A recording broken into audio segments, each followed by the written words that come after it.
Welcome to Family Revenge Betrayal. Stay tuned, have a fun time, and let's talk in the comments. Let's go. I heard my parents laughing upstairs. Some kids make you proud. Others just take up space. They meant me, so I packed a bag, vanished before sunrise, and then watched their jokes, wrought into panic. No fight, no goodbye, just silence. Tell me, would you leave too after hearing that?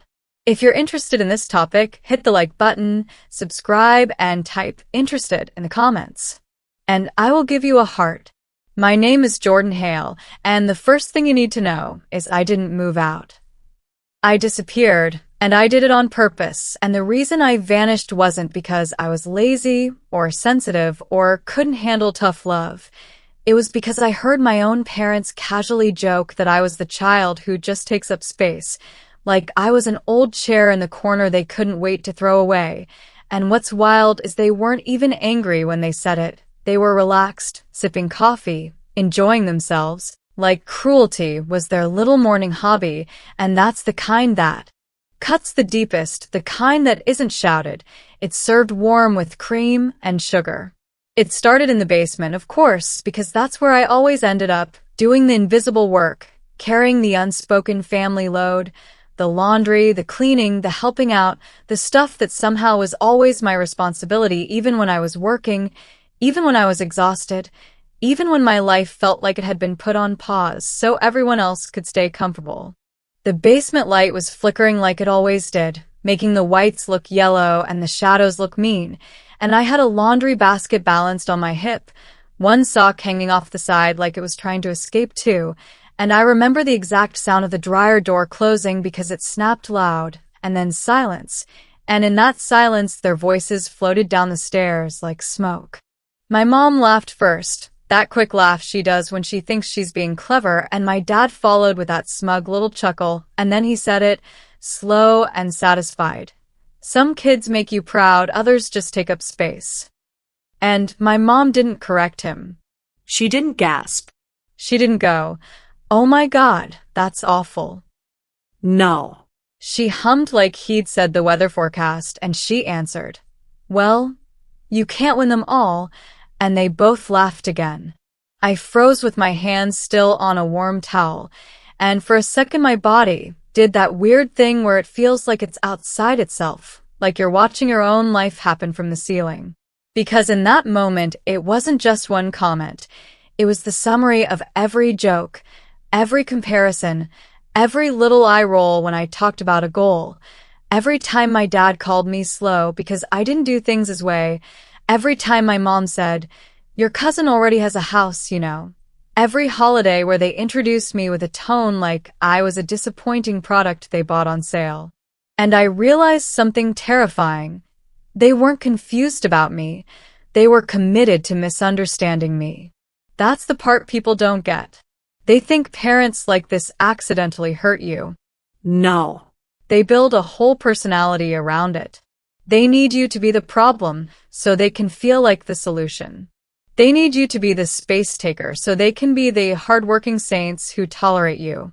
And in that basement, with lint in the air and the smell of detergent and that ugly buzzing light above me, I made a decision so clean it scared me.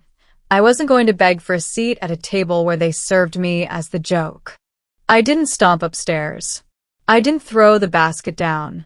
I didn't do the movie scene where you burst in and yell, "I heard that." Because let's be honest, what would that have gotten me? Tears? Denial? Gaslighting? The classic, "We were just joking, you're too sensitive." No, I'd seen that script. I've lived in that script. So, I did something that felt almost criminal in its calmness. I folded the towel. I matched the socks. I finished the laundry like a ghost. Then I carried it upstairs and put everyone's clothes neatly in their little piles like I was still the helpful kid they thought they owned. And I walked to my room, closed the door, sat on the edge of my bed, and stared at the wall while my brain started doing math. Not emotional math. Survival math. How much cash do I have? Where are my documents? How fast can I leave without being questioned? Who can I trust not to run their mouth? Because here's what you have to understand. When you live with people who treat you like you're disposable, you learn to plan quietly. You learn that the loudest person in the room controls the narrative, so you stop giving them scenes. You stop giving them material. You give them absence. I pulled a duffel bag from the back of my closet, the one I hadn't used since a job interview out of town, and I started packing like I was doing inventory for a warehouse. 2 jeans, 3 shirts, a hoodie, toiletries, my passport, my birth certificate, my social security card, the little folder of documents I kept hidden under an old book because I didn't trust anything that mattered in that house, my laptop, charger, a spare set of keys. I didn't take sentimental things. I didn't take framed photos. I didn't take trophies, because in that house every good memory came with a sting attached, like a rose taped to a knife. Then I opened my drawer and pulled out the small stack of cash I'd been building for months, not even sure why I was saving it, just feeling that instinct that something was coming, the way animals know a storm before it hits. It wasn't a fortune. It was enough to breathe for a minute. And that's all you need sometimes. One good breath. I sat there and listened to them upstairs, still laughing, still living, still thinking they were the main characters. And I had this thought, this ugly thought that I'm not proud of, but it was honest. They're going to miss me the way people miss a service, not a person. They're going to miss the laundry, the errands, the quiet compliance. And that's when the plan became sharper. I wasn't going to announce my departure. I was going to let them discover it like a missing tooth. You don't notice the pain until you try to chew. I waited until the house got quiet, until the coffee mugs stopped clinking, until the TV volume settled into that low background hum they like, and then I moved like water. I walked out like I was going to the store. No dramatic footsteps. No slamming doors. I had already moved my bag to the trunk earlier, piece by piece during normal moments, so it wouldn't look like anything. I even took out the trash. Yeah, I took out the trash before I left them, because that's the kind of sick irony life loves. It was still dark when I finally got in my car, the morning cold sharp enough to sting your lungs, and as I sat there with the engine off, I looked at the house, and I felt something I didn't expect. Not sadness. Not fear. Relief, like I'd been holding my breath for years and didn't know it. I drove out of that neighborhood slow, like I wasn't sure if the universe would stop me, like I was waiting for some invisible hand to reach down and drag me back by the collar. Nothing happened. No lightning. No alarm.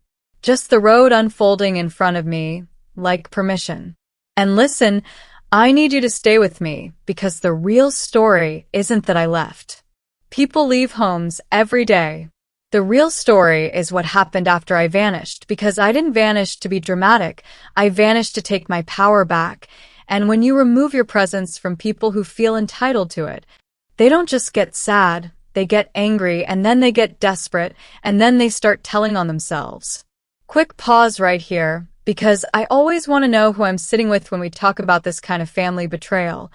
Where are you watching from right now? What state or city or even what country? Drop it in the comments, because these stories hit different depending on where you grew up and what family loyalty was supposed to mean in your house. Back to it. The first 24 hours were the quietest.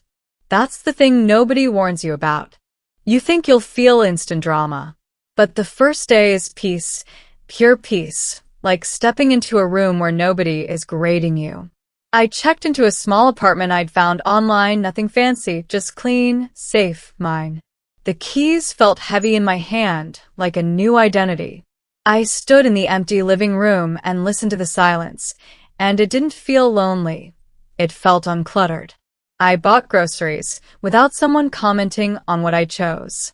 I ate on the floor because I didn't have furniture yet, and it still tasted better than any dinner at that house because there was no tension seasoning it. I slept deep, the kind of sleep you get when your nervous system finally believes you're not in danger. Day 2, I woke up and realized my phone was still quiet. No calls. No messages. And that messed with me more than their insults ever did, because it confirmed the ugly suspicion. They didn't love me as a person, they loved me as a role.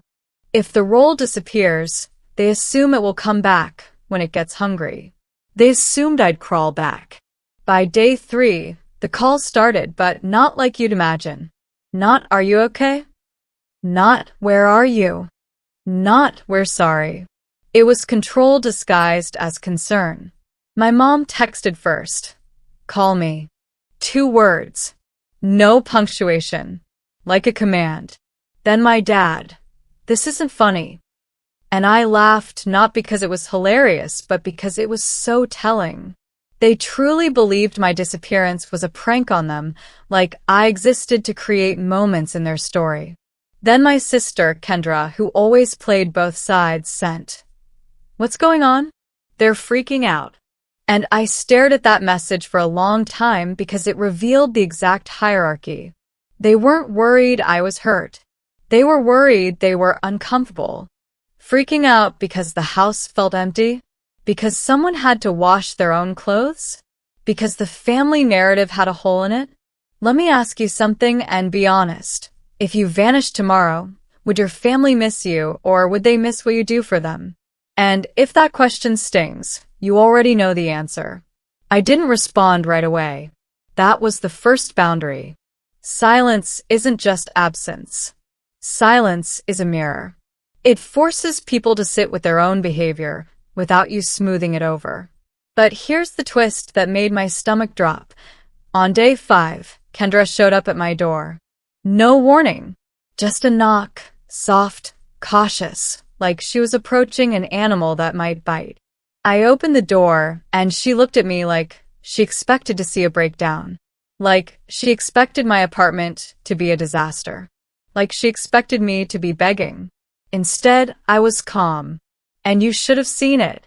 That moment when someone realizes you're not drowning without them. Her eyes scanned the room, the clean counters, the folded blanket on the couch, the quiet order, and her face did this tiny twitch like her brain was rewriting the story in real time. "Jordan," she said, voice shaky, "Mom's been crying." And I said, "Is she crying because she misses me or because she got caught?" Kendra flinched. And right there, I knew I'd struck the truth nerve. She tried to step in like she owned the doorway. I didn't move. She stayed outside, half in the hall, like the universe was deciding whether she deserved entry.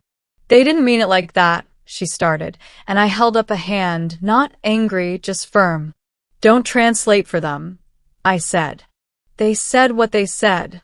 They've been saying versions of it my whole life. I just finally listened. Kendra swallowed. "So, what, you're just gone now?" And I looked her straight in the eye and said, "I'm not gone. I'm here. I'm just not available for disrespect." Her mouth opened, then closed because she didn't have a comeback for that. People raised on chaos don't know what to do with calm. And then she said the line that told me everything. "Dad said you're being dramatic." And I smiled, small, tired. "Of course he did," I said. "Because if I'm dramatic, then he's not cruel." Kendra stared at me like she was seeing me for the first time, and maybe she was. And then, because life loves timing, my phone buzzed in my pocket right then. It was my dad calling again. Kendra looked at the screen, then at me, waiting to see if I'd obey. I let it ring. I didn't send it to voicemail. I just let it ring until it stopped. And the quiet after that ring was loud, because it was the sound of a pattern breaking. Kendra whispered, "What do you want them to do?" And I answered, "I want the truth. No excuses. No jokes. No, we did our best. I want them to say, out loud, that they treated me like I was less, and they liked it." And Kendra's face tightened, because she knew they couldn't do that. Not easily. People like that would rather lose you than lose their pride. She took a step back, like she suddenly remembered she didn't have authority here. "They want you to come home," she said. I nodded. "Of course they do," I said. Because home is where they feel powerful. And then I leaned in slightly, just enough to make the next words land. But I'm going to do something different, I told her. I'm going to let them feel what life looks like without me performing for it. Kendra's eyes flicked down the hallway, like she was imagining the backlash she'd face for failing her mission. She said, "What if they cut you off?" And I almost laughed again because that threat only works on people who are still begging. I said, "They already cut me off emotionally. I just stopped pretending it was warm." She stood there a second longer, searching my face for anger she could argue with, and when she couldn't find it, she nodded slowly, like she was accepting a reality she didn't like. "Okay," she said. "I'll tell them you're fine." And I said, "Tell them I'm not fine. Tell them I'm free." Then I closed the door gently, no slam, no theatrics, because the whole point was to stop dancing for an audience that only claps when you bleed. And as I leaned my back against that door, I realized something. Disappearing was the easy part. The hard part was what came next, because the moment you stop playing your assigned role, people who benefited from your silence will try to punish you back into it, and my parents weren't finished. Not even close, because I didn't just leave a house, I left a system, and systems don't let their scapegoats walk away without trying one last, nastier trick. The next morning is when I realized what kind of people I was dealing with, because my mom didn't send "I miss you." She sent a photo, and it wasn't a family photo. It was a picture of my childhood bedroom, empty drawers pulled open, closet hangers clacking like bones, and her caption was 2 words that made my stomach turn cold. "We cleaned." That's how they talk when they want to pretend they're innocent, like they're doing something helpful while actually sending a threat, because you and I both know we cleaned wasn't cleaning, it was claiming, it was erasing, it was them saying, "You don't exist here unless we allow it." And the funny part, the truly nasty part, is that she sent it like it was a normal update, like she didn't just punch a hole in my chest through a screen. I stared at that photo in my kitchen while my coffee went cold, and the first thought that came into my head wasn't sadness. It was this sharp, neurotic little voice that said, "They're going to rewrite the story and make you the villain." And that voice was right, because 5 minutes later, my dad texted, "We're not playing games. Family meeting tonight. 7 p.m. Like he was my manager and I'd missed a shift. I didn't answer. Not because I was scared, but because I was done responding to commands wrapped in the word family. The next message came from Kendra, my sister, and you could tell she was typing while getting stared at by them because it was rushed and full of little panic typos. "Please just come home for talk, they're upset, and it's getting bad." I read it, and I pictured my parents standing in the kitchen, arms crossed, rehearsing lines, building a courtroom in their heads where they'd put me on trial for the crime of leaving. And here's the thing nobody says out loud. Some parents don't want reconciliation. They want submission. They don't want a conversation. They want a confession. They want you to walk back in and say, "You were right, I'm sorry, I'll be smaller again." And I wasn't going back to that.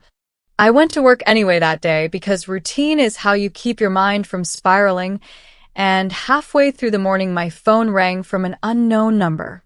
I let it go to voicemail, then another unknown number and another, and by the 4th call I knew exactly what was happening. They were using different phones to get around my silence. That is not love. That is pursuit.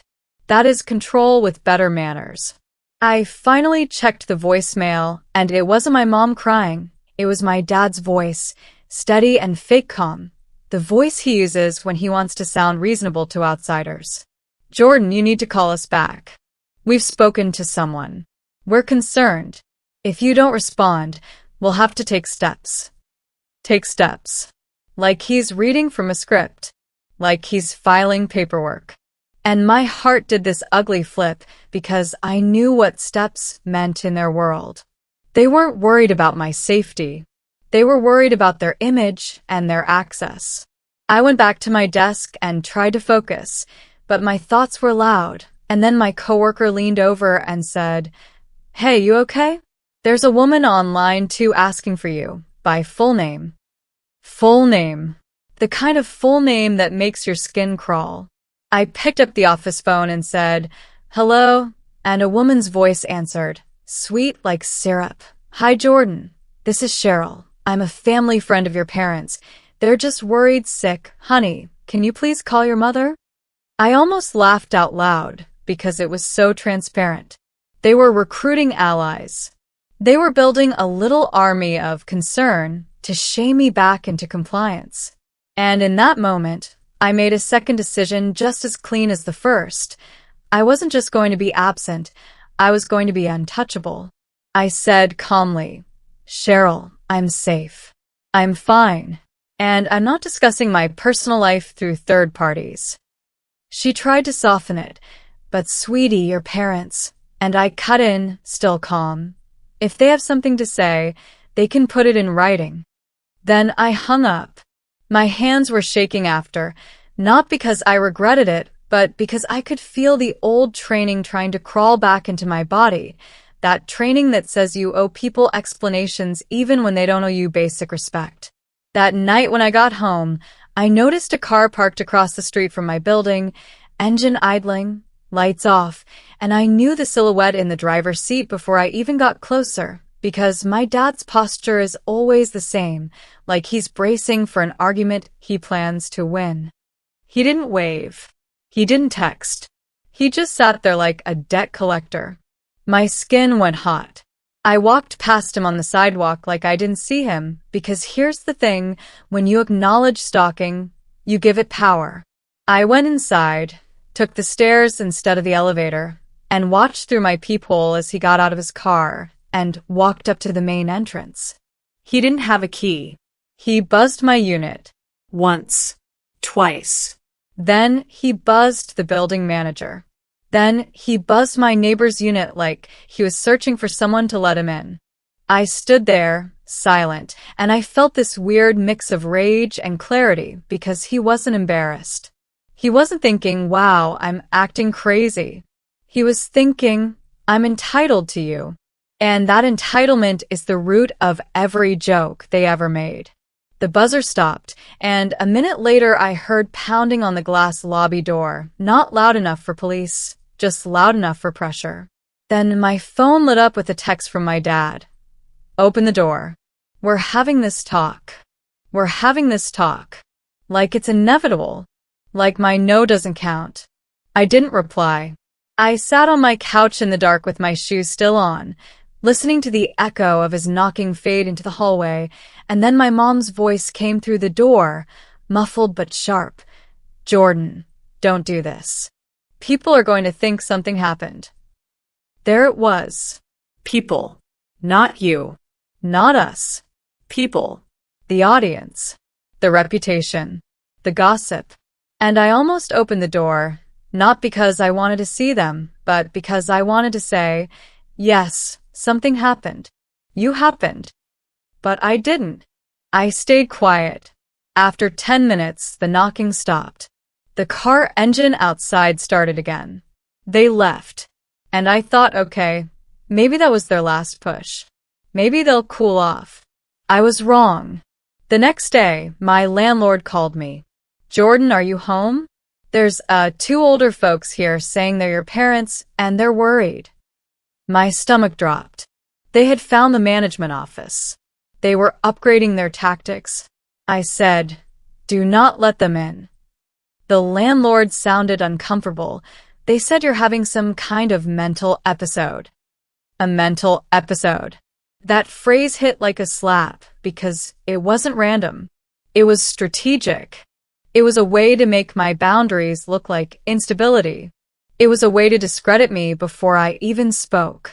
It was them setting the stage so if anyone asked, "Why did Jordan leave?" they could answer, "Oh, Jordan's been struggling."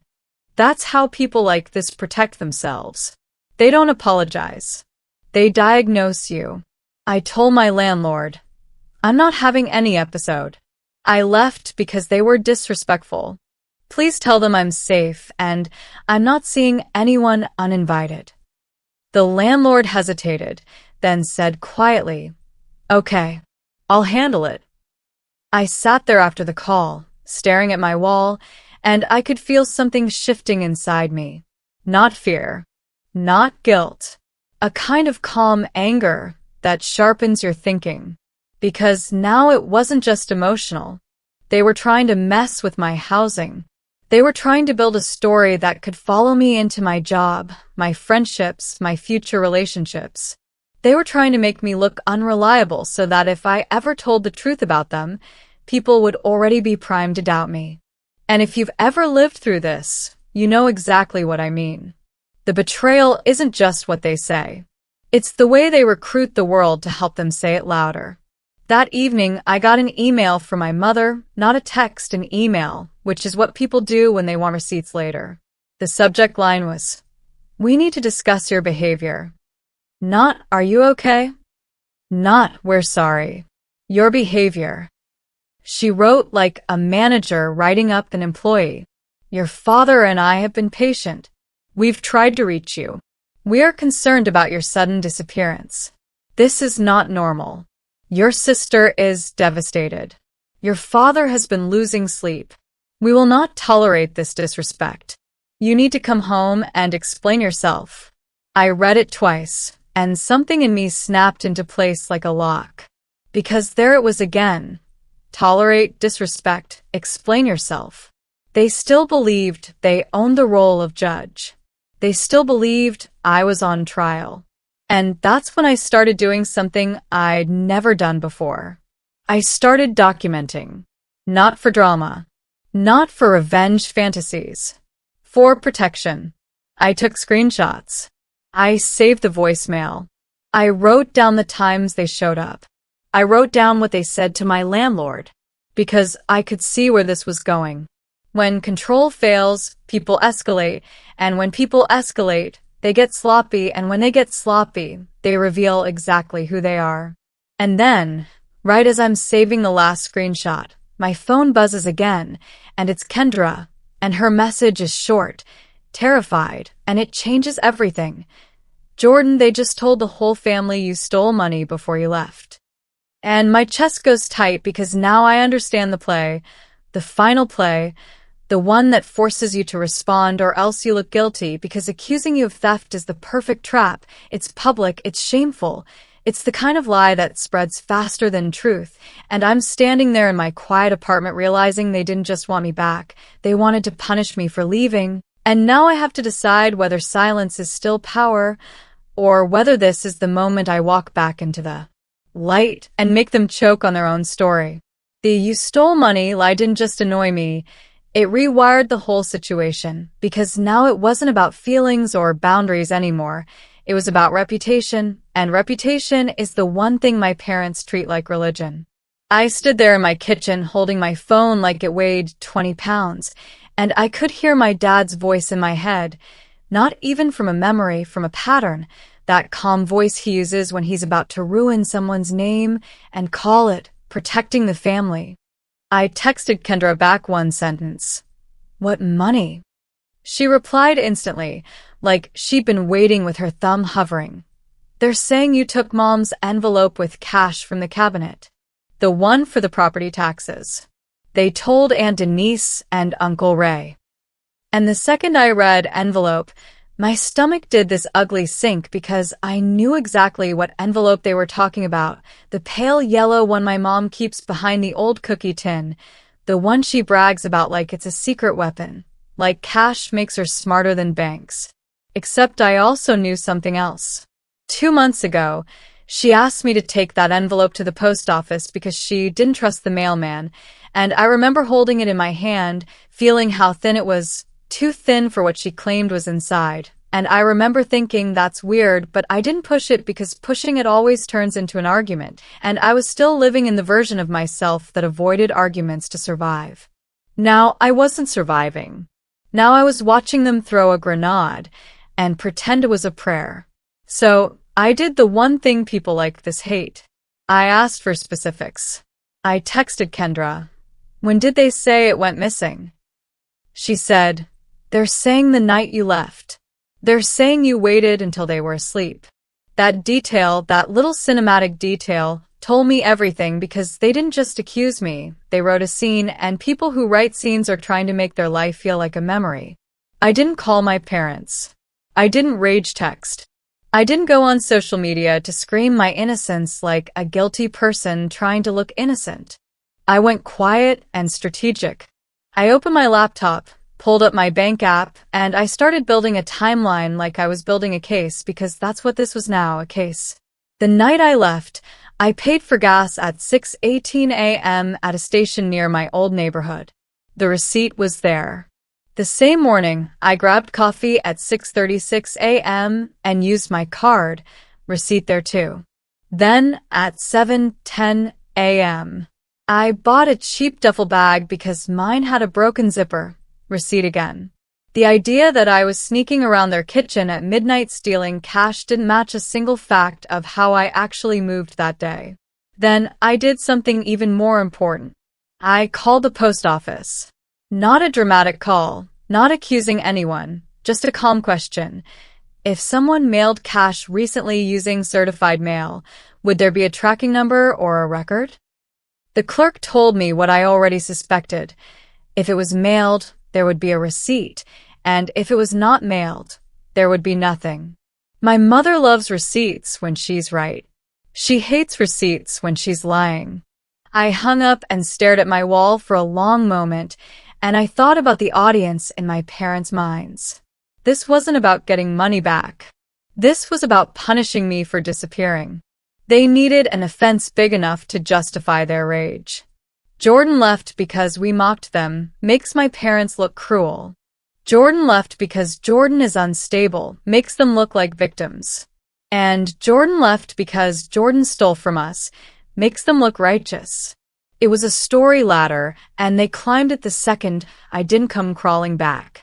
So, I decided I wasn't going to fight them in their arena, which is phone calls and guilt and raised voices. I was going to fight them in mine, which is calm, documentation, and one clean sentence that makes liars sweat. Put it in writing. I sent my mother an email back, and it was short enough to be terrifying. I've been informed you're telling family members I stole cash. If you believe a theft occurred, file a police report. Otherwise, stop making false statements about me. All future communication must be in writing. I read it twice, checked my spelling, and hit send. Then I sat there and waited, because if you've ever dealt with people like this, you know the quiet after you set a boundary is not peace. It's the moment before the storm chooses its direction. The reply came an hour later, and it was exactly what I expected. Not denial, not proof, just outrage. How dare you threaten your own parents? After all we've done for you. Your father is shaking. Your sister is crying. If you were innocent, you'd come home and face us. Face us. There was again the courtroom language. I didn't respond. Instead, I called Kendra. She answered on the first ring, whispering like she was hiding in a closet. "They're going crazy," she said. "Mom keeps saying you've been corrupted by the internet. Dad keeps saying you're trying to ruin them." I almost laughed, not because it was funny, but because it was so predictable it felt like reading the same page in a book for the 50th time. "Did they actually check if the envelope is gone?" I asked. Kendra hesitated. "Mom says she checked." "Did you see her check?" I pressed, because details matter. "No," she admitted. She just said it. That's when I knew this wasn't even about an envelope. It was about leverage. If they could get the family to believe I stole, then anything I said afterward would sound like manipulation. It's a classic smear. And then Kendra dropped her voice lower. "Jordan, Aunt Denise is coming over tonight. They're planning this intervention thing." Intervention. That word is so loaded because it sounds caring, and it's actually control in a nicer outfit. "Listen to me," I told Kendra. "I need you to do one thing. I need you to ask Mom for proof. Ask her for the envelope, the amount, and the last time she saw it. Ask her for the receipt if she mailed it. And I need you to tell me exactly what she says, word for word." Kendra swallowed. I could hear it. She'll flip. Let her, I said, and my voice surprised me because it wasn't angry. It was steady. If she flips at a simple question, it's because the story can't survive questions. Kendra went quiet, then said, "Okay, I'll try." When we hung up, I sat at my table and realized my hands weren't shaking anymore. That's when it hit me. This is what power feels like when it's quiet. Not dominance. Not revenge. Just clarity. Then something else happened, and this is where you, watching right now, need to lean in, because this is the part that separates people who stay stuck in family chaos from people who finally break out of it. If you've ever been the family scapegoat, if you've ever been the one they pick at because it's convenient, do me a quick favor right now. Hit subscribe and join our community, because we don't just tell stories here. We teach the survival map, and I want you in the comments too, because your story matters more than their narrative, and I promise I read what you write. Now back to the moment. That evening my phone buzzed with a notification I wasn't expecting. It was a message request on an old social account I barely use from my cousin Tasha, the one who never gets involved in family drama because she's smart. Her message was short. "Hey, Mom said you stole. I don't believe it. But Dad asked me to watch your posts and send screenshots if you say anything. Just letting you know." And when I tell you my chest went cold, I mean it. They weren't just lying about me. They were surveillance planning. They were turning relatives into informants. That's not family. That's a system. That's an organization that runs on control. I replied to Tasha, "Thank you for telling me. Please don't engage. If anyone asks, tell them to contact me directly in writing." Then I did one more thing, something that felt almost silly but ended up being crucial. I walked into my closet, pulled out my folder of important documents, and I made copies of everything. My ID, my lease, my employment letter, my insurance, everything that proves I'm stable and independent. Because I could see the next move coming like headlights in fog. When people can't control you emotionally, they try to control you administratively. Wellness checks. Workplace calls. Rumors that Jordan is spiraling. And the way you beat that isn't by arguing. It's by being prepared. The next day, Kendra called me in the morning, breathless. "I asked Mom," she said. "I asked where the envelope was, and she started yelling, and Dad started yelling at me for taking your side. And then Mom said she said the envelope wasn't even in the cabinet last week." I closed my eyes. "Say that again." "She said it wasn't there last week," Kendra repeated, voice shaking. "So, how could you steal it the night you left?" Exactly. The lie was collapsing. But instead of admitting it, my mom doubled down. "Kendra told me. She said you must have taken it earlier and waited to leave." That's how you know someone isn't searching for truth. They're searching for a version of the story where they're still right. And then Kendra added the line that made my jaw tighten. "Dad said if you don't come home, he's going to call your job and tell them you're unstable." There it was. The administrative weapon. The escalation. The moment where it stops being family stuff and becomes harassment. I took a slow breath and told Kendra, "Okay, here's what's going to happen. You're going to tell them one sentence and nothing else. If you contact Jordan's workplace, Jordan will consider it harassment and will take legal action. Then you walk away. Don't argue. Don't debate. Just deliver it like a weather report." Kendra whispered, "Legal?" And I said, "Yes." Because they're counting on you being too scared to use real words. After we hung up, I forwarded every email, every voicemail, every screenshot into a folder labeled Record. I drafted one more email, still calm, still short, and I sent it to both my parents. "I've been informed you are threatening to contact my employer. Do not contact my employer, my landlord, or any third party about me. Any further attempts to interfere with my housing or employment will be documented as harassment." Then I sat back and waited again, because I knew what would come next. When a liar feels cornered, they either retreat or they swing harder. And my parents weren't the retreating type. That afternoon, my phone rang, and it was the police department's non-emergency line, and the officer said, "Hi, we're doing a welfare check. Your parents called and said they're concerned." And in that exact second, with my heart steady and my voice calm, I realized this wasn't just a family drama anymore. This was a full-on campaign. And the way I handled the next 5 minutes would decide whether I stayed the villain in their story or finally became the author of my own. The officer's voice was polite, almost bored, like he'd said this same script 100 times, and I remember staring at my front door like it had suddenly become a stage curtain, because this right here was my parents' favorite move when they felt control slipping. They couldn't win with guilt anymore, so they tried to win with authority.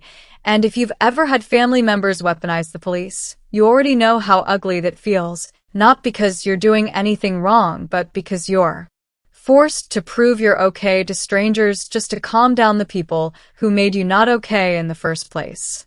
I didn't argue with the officer on the phone. I didn't act offended. I didn't say my parents are crazy, because that's exactly the kind of emotional language that makes you sound unstable when you're not. I said, "Of course. I'm home. You can come by. I'll open the door." Then I did something most people don't do in that moment, something that feels small but changes everything. I grabbed my keys, I grabbed my ID, I grabbed my lease, and I pulled up my email folder labeled record on my laptop and left it open on the table where it could be seen. Not to be dramatic, not to show off, but because the fastest way to kill a false narrative is calm organization. My parents thrive in chaos. So I made the room boring. Lights on, curtains open, no loud music, no mess, no panic. Then the knock came, not loud, not aggressive, just firm, and when I opened the door there were 2 officers standing there, one older with a steady face, one younger scanning the hallway like he expected a movie scene. The older one spoke first. "We got a call that you might be in distress. Are you Jordan?" I handed him my ID before he even asked. "Yes, sir. I'm fine. I'm safe. I live here." He looked at the ID, then at me, then at the hallway behind me. "Can we step inside for a moment?" "Yes," I said, and I stepped back. I didn't invite them into my bedroom. I didn't overshare. I led them to the living room, and I sat on the edge of my couch like an adult in a meeting because that's what this was. The younger officer glanced around, noticed the laptop open, the folder name visible, and his eyes flicked to me. The older officer asked the standard questions. "Are you thinking of harming yourself? Are you under the influence? Is anyone here with you?" "No, no, and no," I said, and I kept my voice level. Then I added the truth, not the emotional truth, the factual truth. "My parents are upset that I moved out. They've been making false statements that I stole money. They threatened to contact my job. I asked them to communicate in writing only. I believe this welfare check is retaliation." The older officer's expression didn't change, but his posture did, like he'd just switched from concern to pattern recognition. He nodded slowly. "Do you feel threatened by them?" "Not physically," I said, "but I do feel harassed." "Have they come to your home?" "Not yet," I said, and I watched myself say, "yet," and realized how deeply I understood their escalation ladder. The younger officer asked, "Do you want us to call them back and tell them you're okay?" That question is a trap if you answer emotionally, because if you say no, it can sound like you're hiding, but if you say yes, you're letting your parents triangulate through law enforcement. So I answered carefully. "You can confirm I'm safe, but I do not consent to sharing my address or any personal details." The older officer nodded. "We won't share your address. We'll just close the welfare check as unfounded." Unfounded. That word felt like oxygen. He asked if I wanted to file a report about misuse of emergency services. I paused because part of me wanted to go nuclear right then and there, but the smarter part of me knew something. You don't make a big move until you see the full board. Not today, I said. But I am documenting everything. The older officer gave me a look that said he approved of that. He handed me a small card. If they keep doing this, call us. And if they show up and won't leave, call us. You're not doing anything wrong. They left, and the second the door clicked shut, my body did something I didn't expect. My shoulders dropped like they'd been held up by wire, because the stress wasn't fear of the police. The stress was knowing my parents had dragged strangers into my life to humiliate me from a distance, and they didn't even have to be present to do it. I stood there for a second, staring at the empty doorway, and I thought, so this is the new version of them. Not come home, we miss you, but come home, or we'll make your life inconvenient. Then my phone buzzed, and I knew, before I even looked, that it would be my mother. It was a text in that syrupy tone she uses when she thinks she's still the good guy. Thank God. We were so worried. You scared us. Next time, just answer your phone. I read it twice. The audacity wasn't even the welfare check. The audacity was her trying to frame it like love. Like I was the problem for not answering. Like she didn't just send 2 officers to my door because she couldn't stand me being out of reach. I didn't reply right away. I waited 10 minutes on purpose, not as a game, but because people like this feed on instant reaction. Then I replied one sentence. Do not send welfare checks again. If you have concerns, email me. I am safe. Her reply came instantly. We did what any good parents would do. And there it was, the righteousness shield, because in her mind, as long as she's a good mother, anything she does becomes moral, even if it's abusive. Then my dad texted, and his tone was colder, cleaner, meant to scare. You embarrassed us. The police came to our house first because we told them you were missing. Do you know how that looks? This is the part where I almost laughed again because listen to what he said. Not, are you okay? Not, we're sorry. He said, how that looks. For my father, optics are oxygen. And I realized something important in that moment. My parents weren't afraid for me.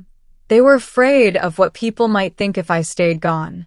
My absence wasn't hurting their hearts. It was threatening their image. So I decided to hit the exact nerve they were trying to protect. I replied, what looks bad is making false theft accusations and weaponizing the police. I'm documenting everything. No anger. No insults. Just a mirror. Then I turned off notifications because the buzzing was starting to feel like a chain around my ankle. That night, I got an email from my aunt, the family diplomat, the one who always tries to smooth things over because she hates tension more than she loves truth. Subject line: let's fix this. The email was long, and it was full of soft words that hide hard intentions. She wrote that my parents were devastated, that they didn't mean it like that families say things, that I should be the bigger person. And then she slid in the real agenda like a knife wrapped in a napkin. Your mom says the missing envelope is still unresolved, and she needs peace about it. Needs peace about it. Notice how I was being asked to restore her peace while my own peace was treated like collateral damage. I typed a reply and deleted it twice because every version that sounded satisfying also sounded emotional, and emotional gets used against you. So I wrote the most boring, clean response I could. Hi, Aunt Marlene. I did not take any money. If my parents believe a crime occurred, they should file a police report. Otherwise, they must stop spreading false statements. I'm open to a respectful relationship, but not under accusations or threats. I hit send and went to bed. I didn't sleep much. Not because I was scared, but because my brain kept replaying every moment from my childhood when my parents told me I was too sensitive, and I could see now that too sensitive was code for too aware, and awareness is dangerous to people who survive on control. The next morning, I got a message from Kendra. They found the envelope. 3 words. I sat up so fast my sheets tangled around my legs. Where? I typed. She replied, in Dad's briefcase. Mom is acting like she never accused you. She's telling people it was a misunderstanding. And I stared at that message, and I felt this strange combination of relief and rage, because on one hand, the lie was dead, but on the other hand, the lie had already done its job. It had stained the air. It had recruited relatives. It had justified the welfare check. It had given them a storyline where they were victims and I was a threat. And now that the envelope was found, they wanted to erase the whole thing with one word: misunderstanding. That's not how it works. If you throw a match into gasoline, you don't get to call the fire confusing. I asked Kendra, are they telling everyone they were wrong? She said, no. They're saying you overreacted by leaving. Dad says you're still disrespectful. And that's when the next truth landed, heavy and clean. Even when the accusation collapsed, they still needed me to be wrong, because if I wasn't wrong, then they were. And my parents would rather rewrite reality than feel shame. I didn't call them screaming, "I told you so." I didn't post the victory online. I did something quieter and sharper. I emailed my parents and copied my aunt, because witnesses matter. I'm glad the envelope has been found. I expect you to correct the false statements you made to family members, in writing, within 48 hours. I also expect an apology for the welfare check and the threat to contact my employer. If those actions repeat, I will pursue a formal harassment report. Then I stopped. No extra paragraphs. No emotional essay. Just expectations and consequences. Kendra texted me 10 minutes later. Mom is crying. Dad is furious. They're saying you're threatening them. Of course they were. Accountability feels like an attack when you're used to getting away with everything. And that's when Kendra said the sentence that told me the story was about to twist again. Jordan. Dad just grabbed his keys. He said he's coming to your apartment to handle this in person. My stomach didn't drop like it does in movies. It tightened, like a seatbelt pulling across your ribs before impact. Because when a parent says, "I'm coming to handle this," they're not coming to talk. They're coming to reassert ownership. And I could already hear my dad's voice in my head, that calm, courtroom tone he uses when he's about to make you feel like the crazy one for reacting to what he did. I didn't panic. I didn't start throwing clothes in a bag. I didn't call Kendra back to scream. I took a breath, and I moved like someone who's learned the hard way that safety is planning, not bravery. First thing, I texted Kendra. Do not give him my address. If he already has it, tell him I'm not home. If he shows up, do not come with him. She replied fast. He already knows. He's using the old mail forwarding notice. Of course he was, because my dad doesn't explode. He documents.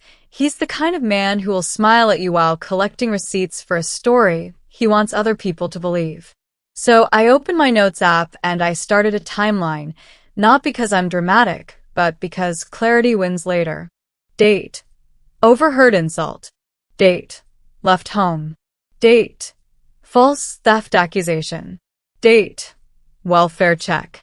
Date. Envelope found in his briefcase. Date. He threatened to come to my apartment. I wrote it all down like I was building a case file for my own sanity. Then I grabbed my phone charger, my keys, my wallet, and I did the next attaching to reality step. I checked my front peephole and I checked my balcony because I've learned that people who can't control you will try to surprise you. And surprise is where they get their power back. Nothing outside yet. Then I called my building manager, not 911, not a friend, the building manager, because if my dad tried to make a scene in the lobby, the first person who could shut it down without getting emotional was the person with the keys and the authority. Hi, this is Jordan in 3C, I said, calm. I need a favor. An estranged family member may show up today. If he asks for me, please do not confirm I live here and please do not allow him access." The manager paused like he was deciding if I was being dramatic, and I kept my tone steady and clean. "There's been harassment. Police were already involved for a welfare check. I'm safe. I just want privacy." That line matters because you're not asking people to join your family drama, you're asking them to do a normal safety policy. He said, "Understood. What's his name?" I gave him my dad's name, and then I texted my next-door neighbor, Ms. Reynolds, the older lady who always waters her plants like she's guarding the hallway. "Hey, Ms. Reynolds, if you hear raised voices outside my door today, can you call building security?" She replied with one word that made me smile despite everything. "Absolutely." And there's something about older neighbors. They've seen every kind of mess. They don't get manipulated by the "but I'm family" speech. They understand that family can be the worst threat because they know what buttons you have. Now here's the part one want you to tell me in the comments, because I know some of you are split on this. Should I have opened the door if he came, or should I have refused contact completely? Because what I did next wasn't about being tough. It was about choosing the least dangerous option. I didn't wait inside like a sitting target. I grabbed my coat and went down to the lobby, and I sat where the cameras are, where witnesses exist, where there's a desk, where a scene can't be twisted into "Jordan attacked me" or "Jordan was unstable." People underestimate this, but visibility is protection when someone is trying to control the narrative. 10 minutes passed, then 20, and my phone buzzed again. It was my mother. "Your father is driving over. Stop being ridiculous and come downstairs to talk like an adult." I read that, and I nearly laughed out loud, because listen to how she framed it, like I'm the child for not wanting to be ambushed, like he's the adult for showing up uninvited, and that's exactly the type of moral flip that keeps people trapped for decades. I didn't reply. Then my dad called. I let it ring. He called again. I let it ring. He texted, "I'm outside. Come down." My heart did that annoying thing where it beats harder even when your brain is calm, because your body remembers what your mind is trying to outgrow. I walked to the glass door and looked out, and there he was, standing by his car like he owned the sidewalk, hands in his pockets, jaw set, scanning the building like he expected the world to part for him. He's the kind of man who never thinks he's wrong. He thinks he's firm, and when people say firm about a father like that, what they mean is he learned how to intimidate without shouting. The manager was at the desk, and he looked at me like, "Is that him?" I nodded once. My dad saw me through the glass, and his face changed instantly. Not relief, not concern, irritation that I didn't come running. He pointed at the door like a command. I didn't open it. I turned to the manager and said quietly, "Please tell him I'm not available for an unplanned visit." The manager pressed the intercom and said, "Sir, the resident is not receiving visitors. Please leave the property." My dad's head snapped toward the intercom like he couldn't believe another man had spoken to him that way. He leaned in and said loud enough for me to hear through the glass, "I'm her father. And I want you to notice something because this is the whole disease right here." He didn't say, "I'm worried." He didn't say, "I want to apologize." He used title, like title equals access. The manager repeated, "Sir, you need to leave." My dad looked directly at me again and mouthed, "Really?" Like I was humiliating him. Like the boundary was an insult. Then he did what controlling people always do. When their authority fails, he escalated. He pulled out his phone and started dialing right there on the sidewalk, performing, letting me see it. 2 minutes later, the lobby phone rang. The manager answered, listened, then glanced at me. "It's the police," he said softly. Of course it was. My dad was calling the police again because he thinks law enforcement is a remote control. The officer came on the lobby speaker and asked the manager what was going on. The manager explained a non-resident was trespassing and refusing to leave.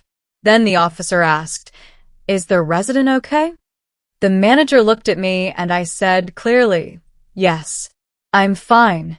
He's not welcome." No tears. No drama.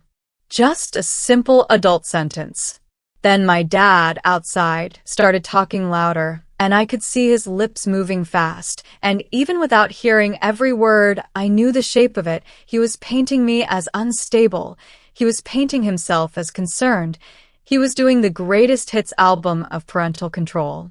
And then, like we were in some twisted replay, a patrol car pulled up.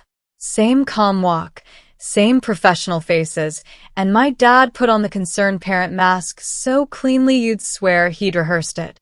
He started with, "I'm worried about my child." And I watched the officers nod politely, and then I watched their eyes shift when the manager pointed inside and said, "She's right here. She's fine." And she asked him to leave. That's the part my dad didn't account for. Witnesses with no emotional investment. One officer stepped toward the door and signaled for me to come closer. I stayed behind the glass and I spoke through the intercom. "Officer, I'm safe. I'm not missing. I do not want contact. He has been harassing me with false accusations and welfare checks. I want him trespassed." The word trespassed hit my dad like a slap. His face tightened. He started shaking his head like I was crazy. "This is my child," he said louder. "I'm not a threat." And the officer, bless him, didn't care about the family title. He cared about the property rules and the resident's consent. He turned to my dad and said, "Sir, you need to leave. If you return, you can be cited for trespassing." My dad blinked, like he didn't understand a world where father wasn't a master key. Then he did one last thing, the real point of his visit. He looked at me through the glass with that cold, controlled stare and said, "You're making enemies you can't afford." And that right there told me everything. It was never about love. It was about consequences. He wasn't warning me about danger. He was promising it. The patrol car left. My dad got into his vehicle slowly, like he wanted to drag the moment out, and before he drove off, he rolled down his window and said something to the officer that I couldn't hear. Then he drove away. I stood there in the lobby with my hands clenched, and the manager asked, "Do you want me to file a trespass notice formally?" I said, "Yes." Because if you keep letting someone test your boundaries without cost, they don't learn to respect them. They learn how far they can push. I went back upstairs, locked my door, and for the first time since I left, I shook not from fear, from adrenaline, because my body had just watched my childhood pattern try to re-enter my adult life and get blocked. I sat on my couch, stared at my email, and then a new message popped in from an unknown address with no name, just numbers and letters. Subject line: "You don't know what you're dealing with." The email had one sentence: "If you keep embarrassing your family, the envelope won't be the last thing that shows up in your name." And my blood went cold, because now it wasn't guilt or police visits anymore. It was a threat that sounded like they were planning to frame me, and I realized the silence I used to protect my peace might not be enough to protect my future. I stared at that email until the letters stopped looking like words and started looking like intent, because when someone says the envelope won't be the last thing that shows up in your name, they're not being poetic. They're telling you they're willing to burn your future to win an argument. And that's the moment you stop treating it like family drama and start treating it like a threat to your life. I took a screenshot first, then another, then I forwarded it to a brand new folder I named Do Not Delete, because the worst mistake people make in situations like this is they rely on memory and emotion is exactly what manipulators want, because emotion makes you sloppy. Then I checked the email header the way a paranoid person does after they've been forced into paranoia. I clicked the little menu, View Original, and I copied the IP and the routing lines into my notes, even though I didn't fully understand them, because I knew a lawyer or an investigator would. My hands were steady. My heart wasn't. And I want you to be honest with me in the comments. If you got that email from your own parents' orbit, would you still be thinking maybe they didn't mean it? Or would you finally say it out loud? This is abuse with paperwork. I didn't reply to the email because replying tells them you're scared and it gives them a live wire to yank. Instead, I did 3 things in the next 15 minutes that changed the whole power dynamic, and I'm telling you this part slow because this is the how, not the what. First, I froze my credit with all 3 bureaus. Not credit monitoring, not I'll watch my score. A full freeze. It's tedious, it's annoying, it feels dramatic, and it's also the difference between they tried and they succeeded. Second, I pulled my full credit reports and went line by line like I was auditing my own life. Names, addresses, accounts, inquiries, anything that wasn't mine, anything with a date that didn't match my timeline. Third, I called the non-emergency line and asked how to file a report for threatened identity fraud and harassment. The operator's voice was calm, almost bored, which was weirdly comforting because when you're in chaos, boring professionalism feels like a lifeline. She told me to come in or file online. I didn't wait. I grabbed my keys and went in person because paper trails matter more when the other side is willing to lie. At the station, I sat under fluorescent lights that made everyone look sick, and I explained it like a grown adult, not a wounded kid, because the moment you show up sounding like, my parents are mean, people tune out, but when you show up sounding like someone is attempting to use my identity and I have written threats, they listen. I handed over printed screenshots. I gave dates. I mentioned the welfare check pattern. I mentioned the false accusation, and I said the sentence that felt like swallowing glass. I believe this is coming from my immediate family. The officer didn't flinch. He just nodded like he'd heard it before because he has, and he told me to keep documentation, keep the credit freeze, and call immediately if anything actually gets filed in my name. I walked back to my car with that weird mix of relief and grief. Relief because I was finally acting, grief because it shouldn't take a police report to be safe from your own parents. When I got home, my phone was lit up like a casino sign. My mom: "Why are the police calling your father?" My dad: "You've escalated this into something you will regret." And that right there was the tell, because a parent who cares would say, "Are you okay?" But a parent who wants control says, "You've escalated," like safety is an inconvenience.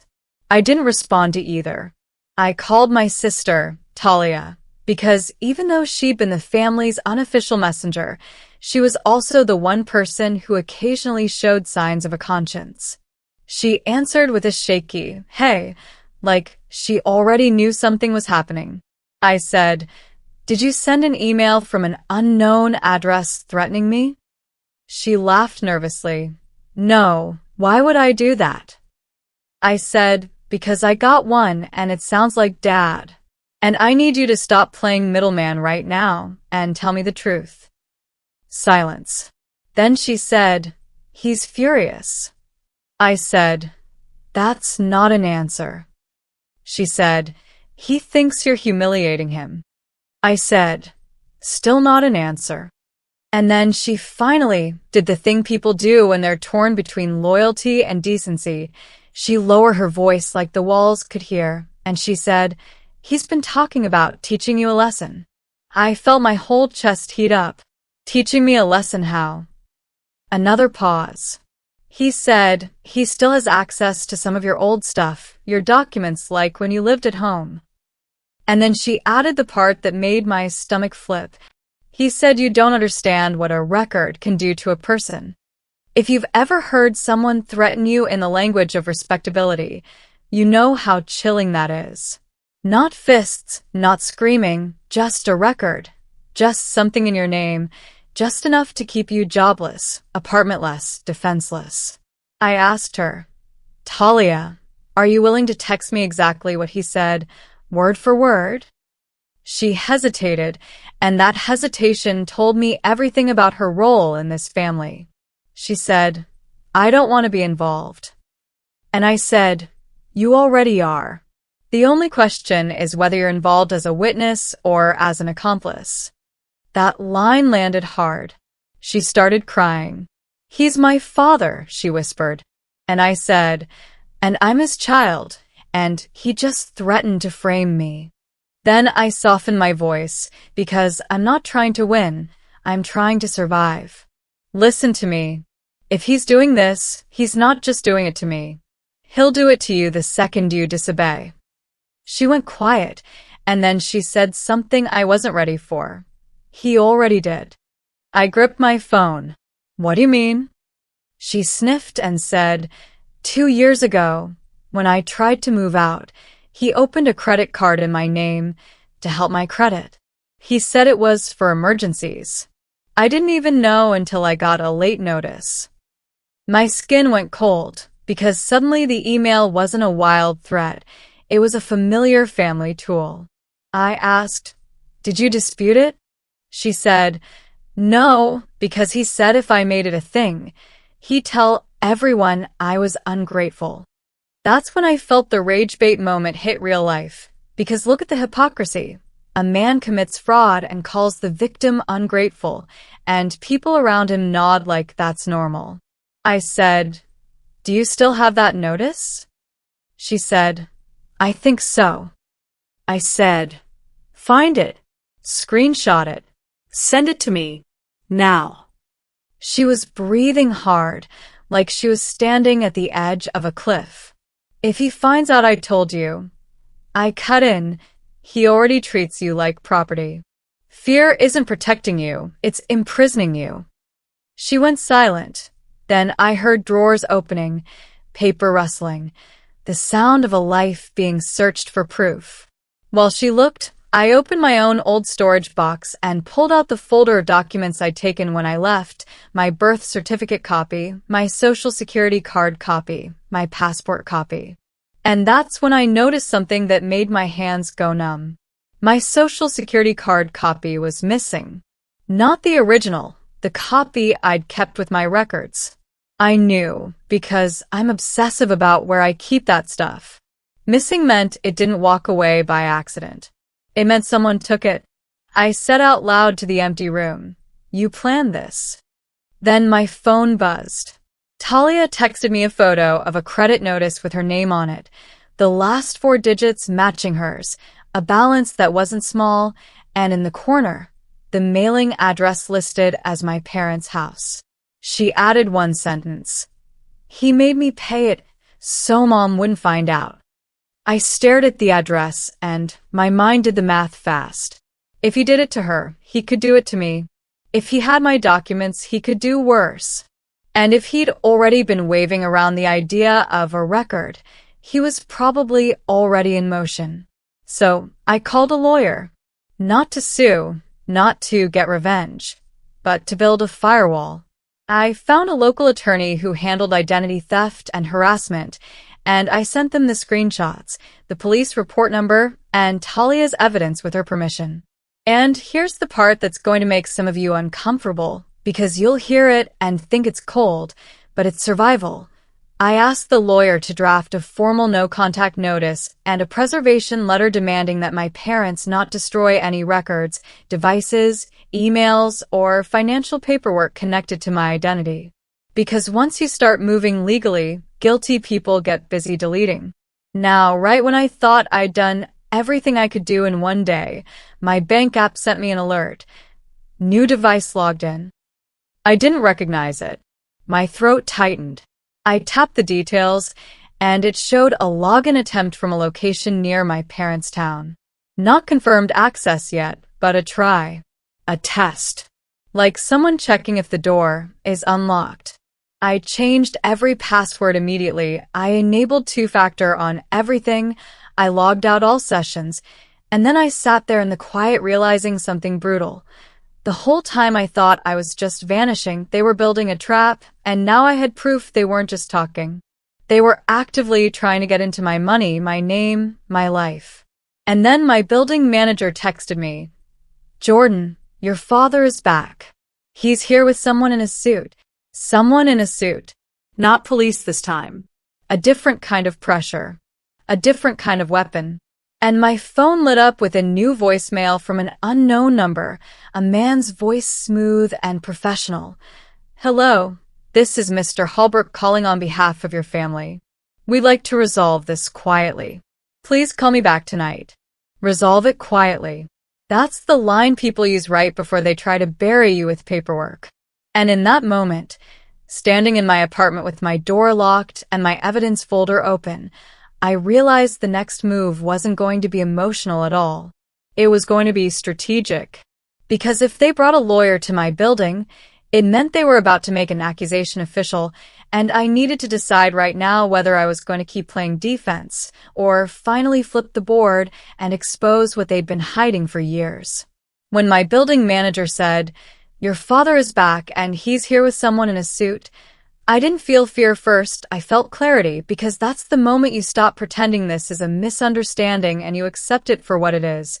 A coordinated attempt to drag you back under control using authority costumes, and the worst part is they bank on you panicking because panic makes you open the door, panic makes you explain yourself, panic makes you say too much. I didn't open my door. I didn't even walk into the hallway. I stepped away from the peephole like it could see me, and I called the building manager back and said, "Do not let them in. Do not confirm I live here. Do not accept papers on my behalf. If they refuse to leave, call security, and if needed, call the police." I said it slow, like I was reading a checklist because I needed him calm too. Then I texted my lawyer one sentence. "They're at my building with a man in a suit claiming to represent family. Possible service attempt." My lawyer responded fast. "Do not engage. Document everything. If served, accept but do not sign anything. Ask for ID." I took my phone, opened the camera, and started recording from inside, capturing the door, the timestamp, the quiet of my own breathing, because you'd be shocked how often truth comes down to who has the cleaner timeline. My phone buzzed with the unknown number again, Mr. Holbrook, the professional voice, and I let it go to voicemail on purpose. That's the thing people don't tell you. Sometimes the strongest move is silence, because silence forces them to reveal their next step without you giving them yours. The next message came as a text from that same unknown number. "Jordan, we are outside. We can do this respectfully. Please come speak with your father." Respectfully. That word hit like a joke, because there's nothing respectful about showing up uninvited at someone's home with a hired mouthpiece. I typed one reply and then deleted it 3 times because my instinct was to defend myself, to explain, to plead for decency like decency was a misunderstanding. But I didn't. Instead, I saved the text, screenshot it, and I forwarded it to my lawyer. Then I did something that felt petty but was actually tactical. I called the non-emergency police line and said, "I have a no-contact situation developing. 2 individuals are outside my residence attempting to pressure me into contact. I have prior documentation of threats. I'm requesting an officer to advise them to leave if they remain." The dispatcher asked, "Are they threatening violence?" And I said, "No, they're threatening my identity and my livelihood, and they're trespassing in a secured building trying to force contact." The dispatcher paused, then said she'd send someone if they were still there. The funny thing about manipulative people is they love private pressure, but they hate public process. The moment uniforms or records enter the scene, their confidence starts sweating. While I waited, I went to my laptop and pulled up my bank account security log again because that new device alert wasn't random, it was a probe, and when someone probes once, they probe again. I changed my email password again. I checked my recovery email and phone. I removed any device that wasn't mine, and then I checked my credit freeze status to make sure it was actually active. It was. Good. Then I opened a blank document and started writing like I was building a case for a judge who hates drama. Date. Time. Who. What. Where. Exact words used. Screenshots referenced. Police call reference number. I wrote it in the coldest language I could manage because cold language is harder to dismiss. Then I called my sister Talia again, not because I wanted comfort, but because I needed more truth. She answered like she'd been crying, her voice thin. I said, Are they with a lawyer right now? She whispered, Yes. I said, Who is he? She said, I don't know. Dad said he's a friend from church, but he was carrying a folder. A folder? Always a folder. I asked, What are they trying to do? She exhaled hard. They want you to come home and apologize. Dad says you embarrass the family. Mom says you're unstable. They're saying if you don't come back, they'll have to protect themselves. Protect themselves from what? My existence? My boundaries? That's the trick. They commit the aggression, then they frame your defense as the threat. I said, Talia, listen carefully. If they try to file anything against me, I need you ready to tell the truth. Are you willing? She went silent again, and I could hear her brain fighting itself, the fear of Dad versus the reality of what he's done. I said, You already sent me evidence. That means you know he's wrong. Don't back out now. She whispered, I'm scared. I said, Me too. But scared people still choose. Right then, I want you to pause and tell me something in the comments, because I know a lot of you watching have lived through this exact kind of family pressure where everything is about appearances and obedience. Where are you watching from right now? And have you ever had to choose between keeping the peace and protecting yourself? Drop your city and state or your country, and tell me if you think showing up at someone's home with a suit is love or control, because I'm telling you straight, when family has to bring paperwork to force your presence, that's not family closeness, that's coercion.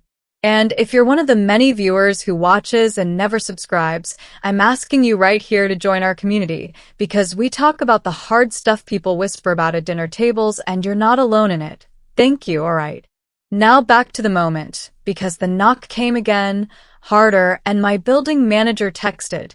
They're insisting they have documents to deliver. That's service. That's them trying to make something official, to trap me into reacting. I replied, Do not accept. Tell them to serve through my attorney. I will send contact details. Then I sent the lawyer's office number. A minute later, my doorbell rang, and I felt that old training flare up in me, the childhood reflex that says, answer your parents, like it's gravity.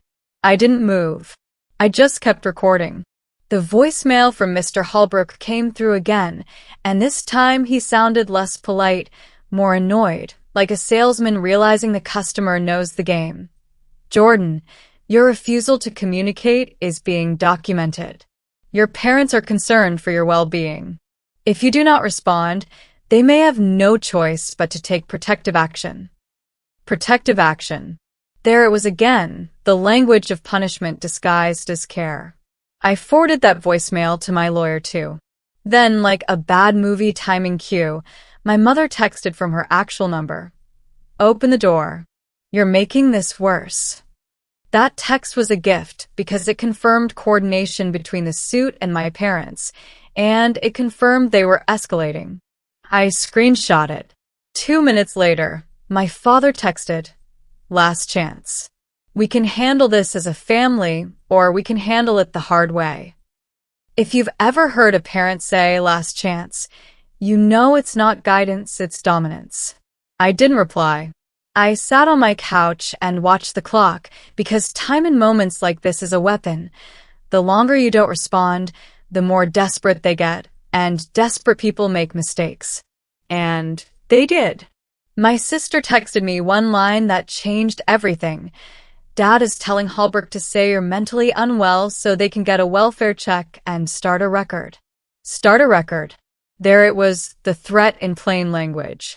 I stared at her message, then I wrote back one sentence. Can you get me proof? She didn't reply for 3 minutes that felt like 3 hours, and then she sent a photo of a legal pad on my dad's kitchen counter, scribbled notes in his handwriting, and right there in messy capital letters it said, Wellness check. Unstable. Paper trail. My hands went cold again, but this time it wasn't helpless cold. It was the cold of strategy clicking into place, because that photo wasn't just family gossip anymore. That was intent, And intent is what turns, she said, into a case. I sent it to my lawyer immediately, and my lawyer replied, "This is significant. Do not delete. We may pursue a protective order and a cease and desist." Then my building manager texted, "Police are here." I exhaled so hard it almost hurt. Through my peephole, I watched an officer speak to my father and Mr. Holbrook. My father's hands moved like he was performing innocence, palms open, head tilted, the same body language that says, "I'm the reasonable one." The officer listened, nodded, then pointed toward the exit. My father's shoulders stiffened. He argued. The officer pointed again, firmer. And then I saw the suit do something tiny that told me we'd hit a nerve. He stepped back and checked his phone like he was recalculating. They left. Not because they suddenly respected me, but because the presence of a witness in uniform ruined their preferred battlefield. 5 minutes later, my lawyer called and said, "They tried to corner you today. They'll try again. Now we decide whether we stay defensive or we go on offense." I asked, "What does offense look like?" And my lawyer said, "We can file for a restraining order based on harassment and threats, and we can also request records of any welfare checks they initiate, and if they attempt identity fraud, we can escalate to criminal complaints. But there's one more thing." I said, "What?" And my lawyer's voice dropped. "If your social security copy is missing and your bank log shows a local attempt, they may already have opened something. We need to run a fraud sweep, and we need to do it today." I hung up, opened my credit report again, refreshed the page, and that's when I saw it. One hard inquiry that was not mine, dated 2 days ago, for a lender I'd never heard of, and the address attached to the inquiry wasn't my apartment. It was my parents' house. And in that instant, the whole story snapped into a terrifying new shape, because they weren't just threatening anymore. They were already moving, and the next step wasn't going to be an argument. It was going to be a name on a document that could follow me for years unless I stopped it fast.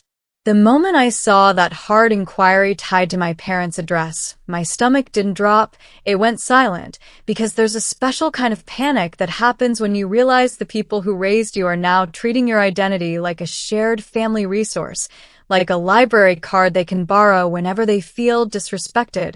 And I need you to understand the difference between emotional betrayal and financial betrayal. Emotional betrayal hurts. Financial betrayal follows you. It attaches itself to your credit, your housing, your job background checks, and then it walks into rooms before you do. I didn't sit there and spiral. I went straight into action mode, the same way you do when a kitchen grease fire pops up and you stop thinking about feelings and start thinking about steps. First, I took screenshots of the inquiry, the date, the lender name, the address, every detail, because if you don't capture it while it's fresh, someone will gaslight you later and say, "That never happened," and you'll be stuck arguing with air. Then I called the lender directly, not the number on any email. I searched it, found the fraud department, and I said, "My name is Jordan Carter. There is a hard inquiry on my file that I did not authorize. The address listed is not mine. I need you to flag this application as suspected identity fraud and tell me what was attempted."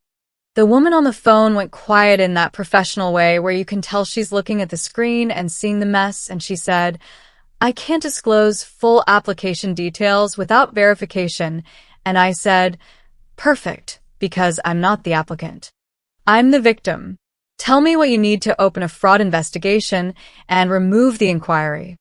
She asked for my SSN last four, and I hesitated for a half second, because you get paranoid when your own family is moving like strangers, but I gave the minimum needed and said, "I will follow up with the police report number and an FTC identity theft report, but I need you to freeze any activity tied to my name immediately." She put me on hold, came back, and said words that made my blood run cold. An application was started online, but it wasn't completed. It appears someone attempted to verify identity and failed.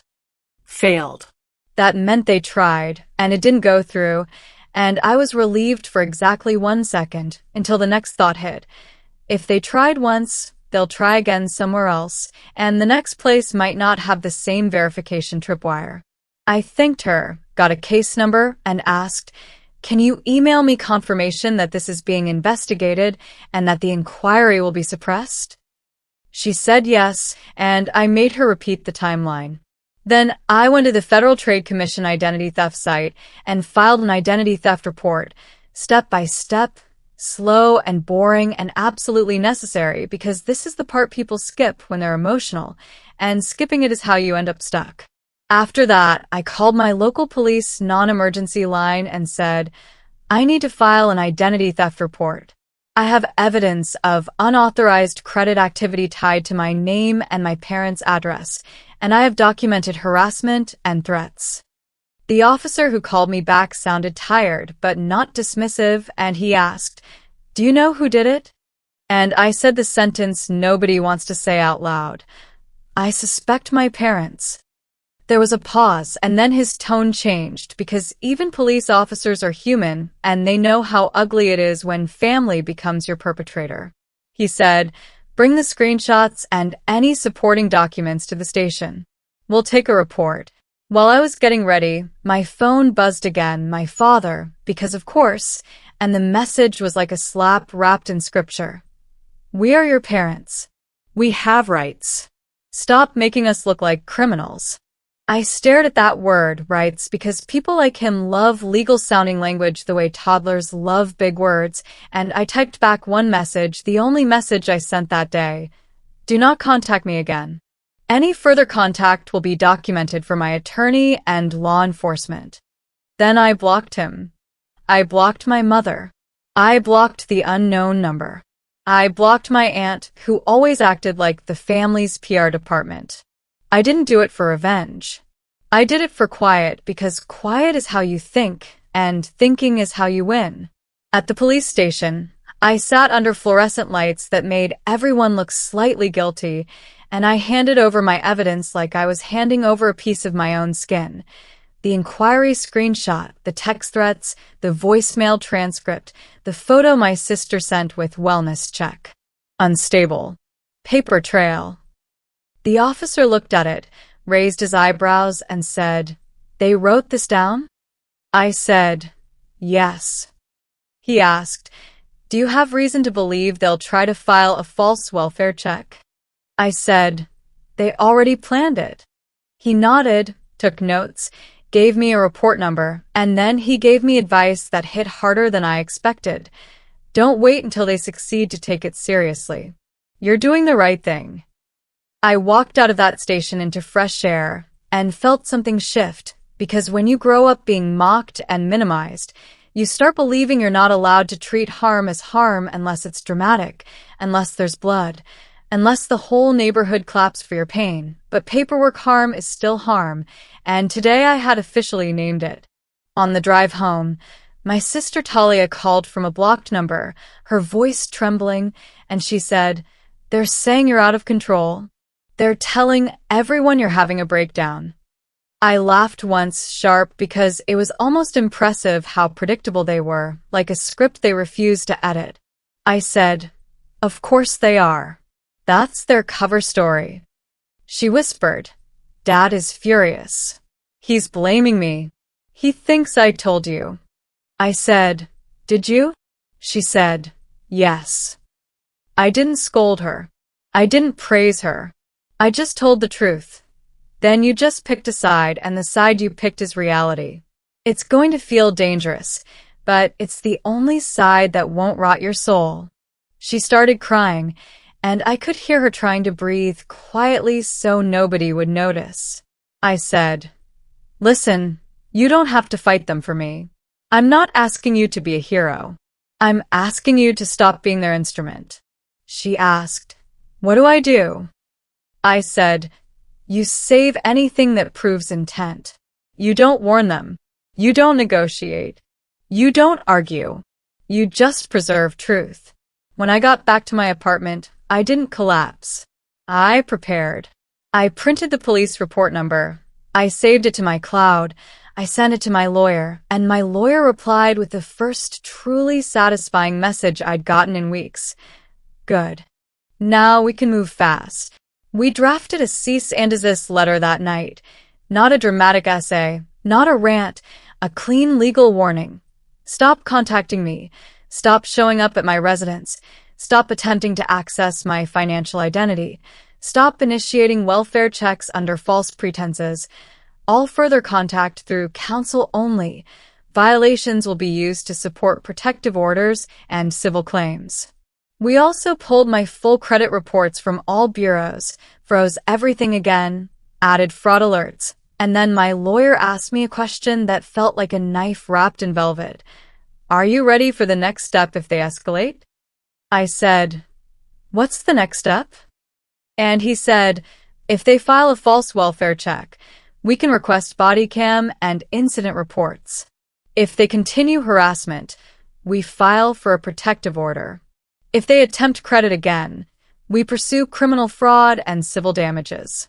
And if they try to smear your mental stability, we prepare a statement of facts and evidence, because truth beats gossip when it's documented.